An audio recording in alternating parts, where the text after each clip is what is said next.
I'm Arthur, and I didn't think my body would give up on me this way.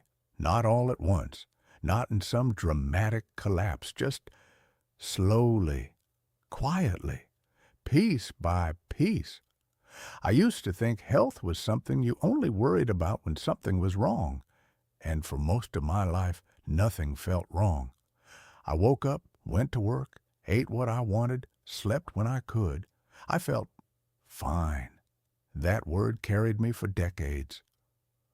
Fine. Now I sit here most mornings before the sun comes up, waiting for my hands to steady enough so I can hold a cup of coffee without spilling it.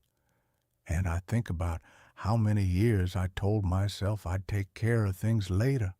Later never came. Back then, in my 20s and 30s, I was busy.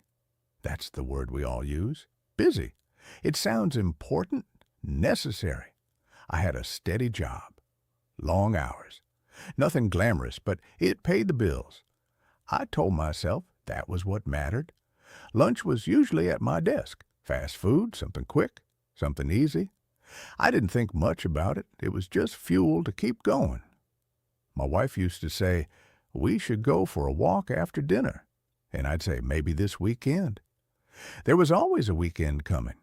But weekends filled up. Errands, sleep, sitting in front of the television because I was too tired to do anything else. I didn't notice how tired I was becoming.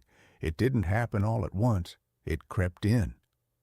Quietly, in my 40s, a doctor told me my blood pressure was a little high. Nothing urgent, just something to watch. "Try to eat better," he said. "Move a bit more." I nodded, and then I went back to living the same way. I told myself I'd start later, when work slowed down, when I had more energy, when it felt like the right time. But the right time never announces itself. Years passed. My kids grew up in those years. I was there, but not really present. I came home, sat at the table, asked the usual questions, but I was always tired. My daughter used to ask me to play outside, just simple things. I'd say, "Give me a minute." That minute turned into nothing. There was a school event once. My son wanted me there. I had work. "I'll come next time," I said. There wasn't a next time. At the time, it didn't feel like a big decision. It was just one afternoon. One choice. That's how it works. The important things don't always feel important when you're making them. In my 50s, my body started pushing back. I gained weight. Slowly, a few pounds at a time. My breathing got heavier. Stairs felt longer. My wife still asked me to walk with her. And I kept saying, "Tomorrow." There was another doctor visit. This one felt different. He looked at my numbers and didn't soften it. "You need to take this seriously," he said. I felt a moment of concern. A brief one. Then I did what I always did. I took the medication, and I changed nothing else. It felt easier that way. Looking back, that was the moment I still had a real choice. I just didn't see it. I thought I had time. I always thought I had time. The day everything shifted wasn't dramatic. I was sitting at the kitchen table. My wife was nearby. There was a pressure in my chest. Not sharp, just heavy. I told myself it was nothing. I didn't want to make a scene. Yeah, so I waited. It didn't go away. The rest is a blur. Hospital lights, voices, machines. They told me it was a heart attack. I survived.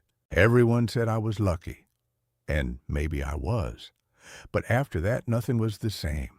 My world became smaller. Simple things became difficult.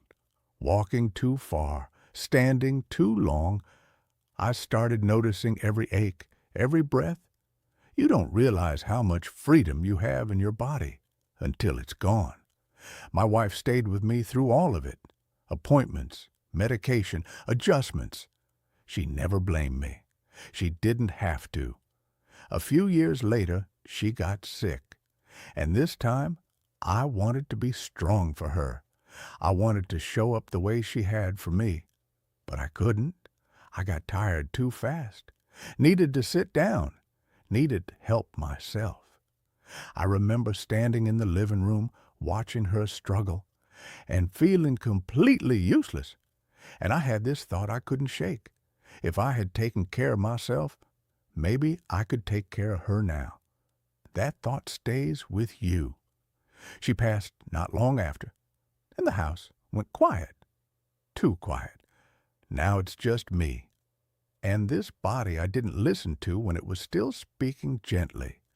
There are things I can't fix. I can't go back. I can't get those years back where I had the energy to live differently. I can't go back and walk with her when she asked, or play with my kids when they were still asking. I can't be that man anymore. People think regret is loud. It's not. It's quiet. It shows up in small moments. When something simple becomes difficult, when you realize no one is there to ask you to go for a walk anymore. If you're listening to me, I'm not here to tell you what to do. I spent my life ignoring advice.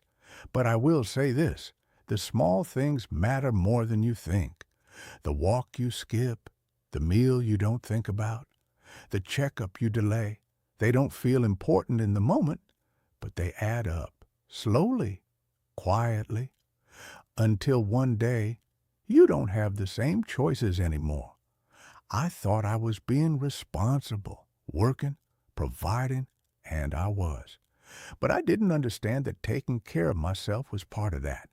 Not just for me, for the people I loved. I thought I was saving time. I was spending it. Now there isn't much left. I move slower, think slower. Everything takes more effort. Some days are better. Some days I almost forget.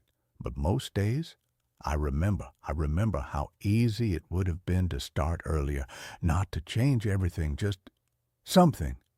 If this stays with you for a moment, that's enough. I'm not asking you to change your life overnight. I'm just telling you how mine turned out and how it feels now. Tomorrow, I'll probably wake up, sit in this same chair, hold the same cup of coffee, and think about the same things. That's what time gives you in the end. Space to remember, and not much else.